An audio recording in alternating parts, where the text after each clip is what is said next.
Hello, thanks for listening in. Theoretical difficulties with the classical electron are well known to physicists.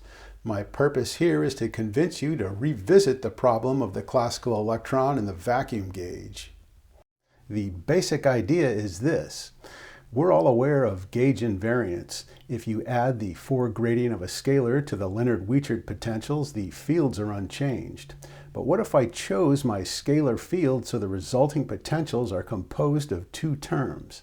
One term derives only the velocity field strength, and the other derives only the acceleration field strength.